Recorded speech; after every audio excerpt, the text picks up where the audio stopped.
Hey friends, it's Joshua Black with another edition of Freedom Thoughts. I want to talk this morning about snowflakes.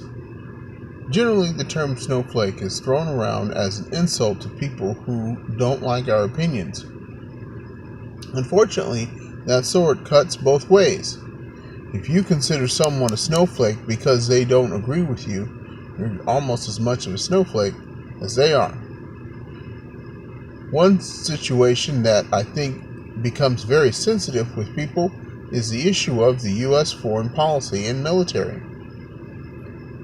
This past week, the vice chair of the Libertarian Party made some statements that were quite controversial to members of the military and their former compatriots. He said something about them being, quote, moralless murderers, end quote. And that got a lot of people ticked off. But the real question is, was he right?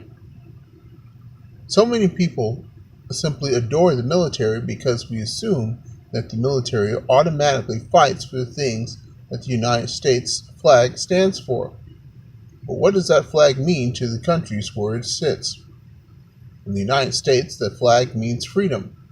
Freedom of speech, freedom to enter business, whichever kind you wish, for the most part, and freedom of religion, among others. In 137 other countries, it means occupation and being forced to do the bidding of criminals in D.C. that you had no hand in electing. At some point, we need to confront the fact that the U.S. military is used by politicians in Washington, D.C. in order to benefit their own pockets and not the interests of the people of the United States.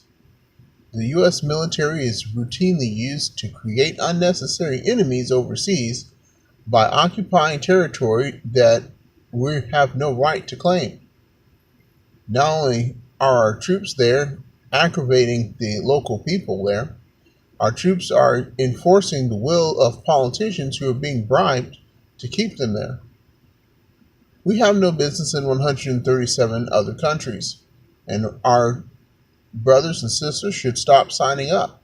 Our family members should not be volunteering their services to the will and wishes of crooked politicians in Washington, D.C. If we want our loved ones to be honored for their service, they need to be serving the correct interests and not the interests of the politicians.